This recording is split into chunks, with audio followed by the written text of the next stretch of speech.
75,7% das vítimas de assassinato no Brasil são negras.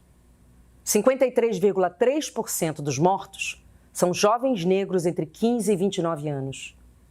Em 2019, das quase 5 mil mortes de crianças e adolescentes, 75% eram negras. Isso dá uma média de 10 crianças e adolescentes negras mortas por dia de forma violenta. A cada 2 horas, morre uma mulher negra no Brasil. Olá, pessoal! Então, essa que vocês acabaram de ver é a atriz Ana Carbatti. Ela encarna a personagem Yara num monólogo maravilhoso intitulado Ninguém Sabe Meu Nome. Nesse monólogo, a personagem Yara, uma mulher preta, expressa todas as suas angústias ao criar um filho também preto numa sociedade altamente racista como a nossa. A Ana também é autora desse texto, um texto muito inteligente que ela vai encaminhando de uma forma muito viva, muito intensa e, ao mesmo tempo, sempre se voltando para a plateia, fazendo com que essa plateia participe e, ao mesmo tempo, que ela vai nos colocando como sujeitos desse texto, como sujeitos dessa história, de modo que chega até um determinado momento em que ela se volta para os espectadores e pergunta, agora como atriz e ao mesmo tempo personagem, se nós temos alguma dúvida, se nós queremos falar alguma coisa. E aí nós estamos já tão envolvidos que fatalmente alguém vai levantar a mão. Com certeza, essa pessoa vai ser uma pessoa negra que está lá assistindo a peça. E foi o que realmente aconteceu. Então, a primeira pessoa a levantar a mão foi um pai preto, de meia idade, que quis dar um testemunho de como ele e a esposa encontraram um caminho para educar os seus filhos, também pretos, de forma a aliviar todo o sofrimento que existe do racismo de cada dia.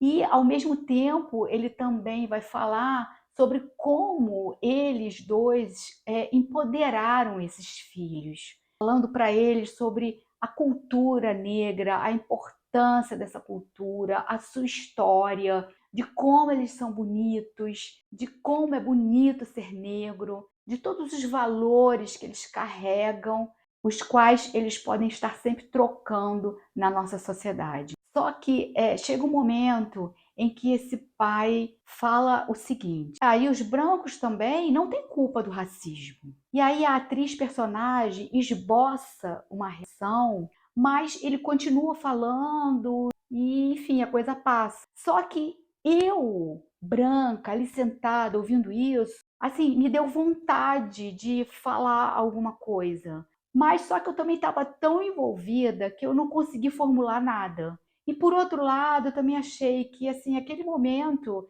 era um momento de eu aprender mais do que de falar, né? Mas assim, de qualquer forma, aquilo ficou em mim, né? Aquela frase, os brancos também não têm culpa. Eu saí de lá com essa frase na cabeça, né? E assim, eu acho que eu consegui formular uma resposta, tá? Então, segura aí.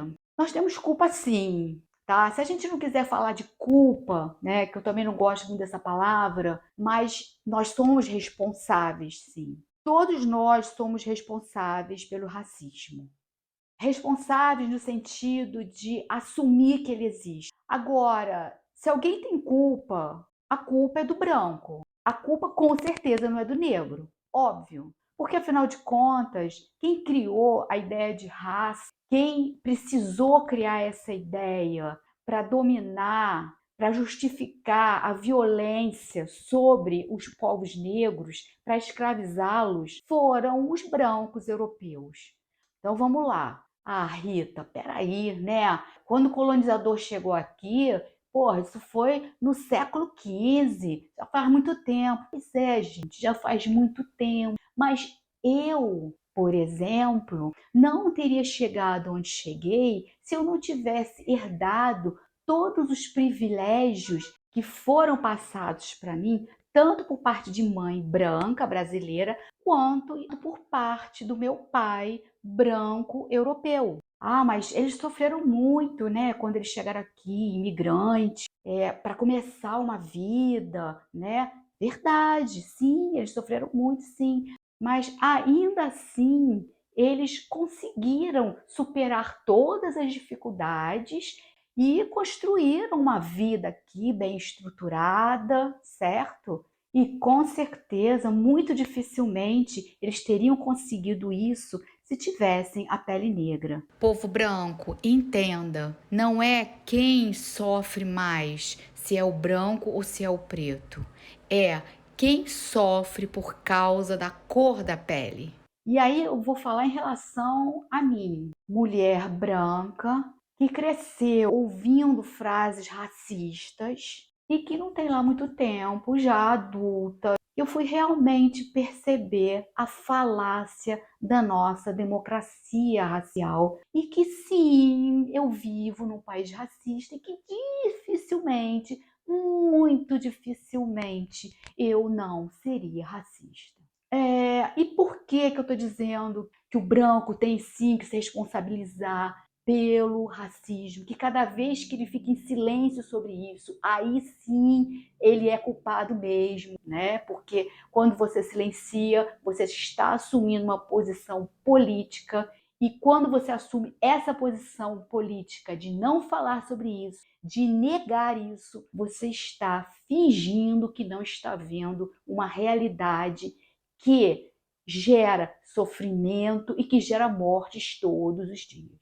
A gente entende sim que esse racismo ele é estrutural, ele está presente em todas as instituições, na escola, na justiça, na saúde, enfim. E que sim, ele foi totalmente naturalizado, normalizado, e que realmente a gente acaba não tendo consciência dele. Mas, pessoal, as lutas dos movimentos negros estão há muito tempo já mostrando para a gente que esse racismo existe, que ele é estrutural sim, e que exatamente por ele ter sido naturalizado, que a gente tem que tomar consciência dele, que a gente tem que procurar saber, que a gente tem que ler, que a gente tem que ouvir as pessoas negras falando, que a gente tem, enfim, que buscar o que os movimentos negros chamam de letramento racial. Então, povo branco, vamos tomar consciência do racismo, vamos tomar consciência que a pele branca nos brinda com mais oportunidades do que o nosso irmão que tem a pele preta e vamos dar passagem para eles, trabalhando para a gente compensar toda essa dívida histórica que a gente tem com eles. Esse é o meu recado sincero e quero agradecer aqui à atriz Ana Carbati pelo texto maravilhoso dela, pela atuação bonita, verdadeira, intensa dela, por tudo que ela me ensinou na noite de anteontem. Muito obrigada.